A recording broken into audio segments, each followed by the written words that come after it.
guys, it's Glenn from Glenn'sCarCollection.com, and today we're driving the Mazda MX-5, formerly known as the Miata. I don't know, but this is a cool car. They say the answer is always Miata, so in this video we're gonna find out. So it's beautiful. I think this is called Soul Red. If I'm wrong, correct me in the comments. I think this is the perfect color for the Miata, and I actually think this is one of the best reds out there. Now, this is the touring model, so you got Apple CarPlay and a couple other niceties which we'll go over later in the video. But first, let's look at that engine. So in 2019, where's the engine thing? Right here. In 2019, they bumped up the displacement to 2 liters and made the car be a little more lively on the top end. Now, this is old school, so we still have a prop rod here that goes right in here. It's a 2-liter normally aspirated 4-cylinder engine with the Skyactiv technology. It's got 181 horsepower, 151 foot-pounds of torque. The engine is kind of set back. Here is the front axle. So it is essentially a front mid-engine car, which gives it that great weight distribution. Let's put this down. We'll close it. I never slam. And we actually have a key. So, you know, start button they went to years ago. This is the key here. And to put the top up, which we'll probably have to do for this video, because it was windy driving here, and this is a manual transmission. You can get an auto, but please never do that. And thank you, Mazda, for this press car. This is a press car from Mazda, and they did give me the 6-speed manual. You have a push start stop button here, and the top is actual manual. So I think the touring package also gives you these heated seats, the Apple CarPlay, and a couple things which we'll show you in the video. Now, to take the top up, if I remember correctly, you do this, and then all you do is pull. And if you didn't have torn rotator cuff shoulders like I do, it would be normal.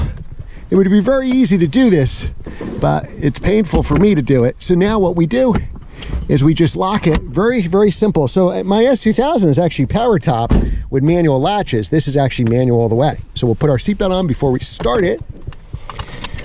All right, and actually the towing package also gives you navigation. So navigation, heated seats, Apple CarPlay. We'll roll up the windows and get the AC cranking. So it is a hot fall day, believe it or not. Rear drive, stick shift, we cannot go wrong. So mirror controls are on the side here, left, right, we can control them. These are a small car and you do want people to see you. We have good headlights, unlike the old Miata. You don't have pop-up lights anymore, but they do work. So again, you have the gauges. I love, just like a Porsche 911, front and center the way it should be, a tachometer that gives you really good view of the revs, a fantastic tachometer. So again, push button start. You have radio, you have Apple CarPlay with the touring model. You got the navigation. Do you really need navigation? You have the heated and cooled seats. Traction control is off for some reason, which is kind of cool. Here's navigation. We have our buttons here for traction control and stability control. Nope, there we go. Since it's a press car, we will put the nannies on. Again, 4-cylinder engine, but it's naturally aspirated. I really like the car a lot better in 2019 once it came, once they kind of bumped the engine displacement and gave it more, little more horsepower, not much, but made a much better top end. Just like my S2000, you have to do recirculated air. The air conditioner is not powerful enough to give us cold air if it's using outside air. So I'll assume the air conditioner will be coming soon because it is right now blowing, might be getting a little cooler, blowing hot air.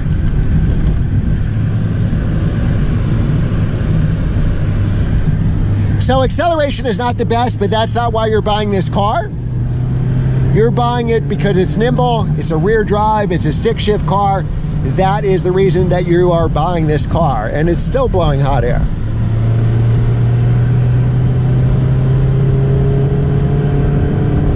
Now, this engine is a lot more lively than it was, which is a tremendous improvement. If I was buying a Miata, I would get this ND 2.0, I believe is how they call it. Correct me if I'm wrong in the comments.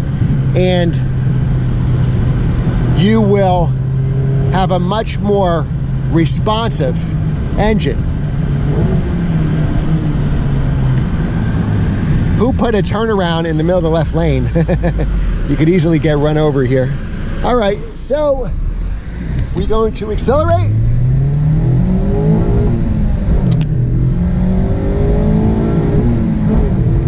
So the engine, again, is a lot more livelier than it was. I do prefer this engine in the Miata. It doesn't get the craziness that the S2000 has, certainly. I am spoiled. I do own an S2000, so I am used to that.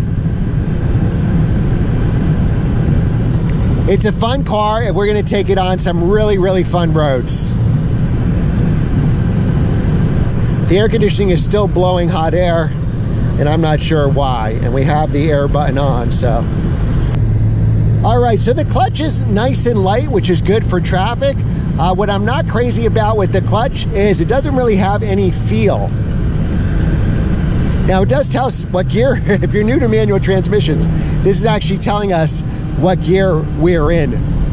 So yes, if you don't know what gear you're in when you're driving a manual, you got problems, my friend. Now this is old school, so you actually have to heel toe yourself. This will not rev match for you. I don't know what it's beeping. Oh, so it's got lane keeping. No, Miata, no.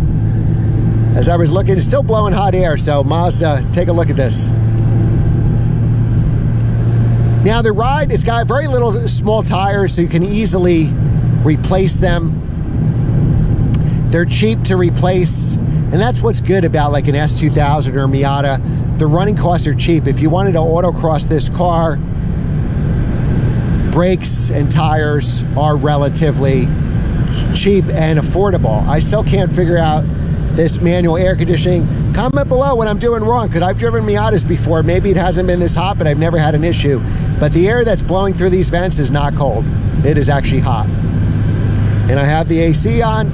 I have the recirculating air, I have everything in auto, and the temperature down as low as it can. So the S2000 is definitely more raw than this car. And what I didn't like about the Miata, but this ND2 is growing on me. This is the 4th generation of the Miata. So the first one was the NA, then the NB, then the bigger, heaviest one, the NC, and then this one, the ND. To me, this looks like a modern version of the S2000, at least the front nose certainly does. It's probably faster, honestly, than an S2000. Now, what I didn't like about this car is the body roll. The body roll was always concerning to me. And Mazda did this on purpose because they wanted this to be fun at all speeds. So if you're going 30 miles an hour behind a slow car here, you would enjoy it. That's that lane centering, which I don't know how to shut off. You would enjoy it. So the problem is, I think it's less confidence at high speed because you get that body roll. Now the S2000 has body roll too, but it's obviously using that mechanical grip to get that great handling. This was kind of engineered or not taken out like a modern car. We just drove an AMG 53 on these roads and we had literally no body roll. We have body roll here in the Miata going at much slower speeds. People always cut these turns here, especially those big pickup trucks.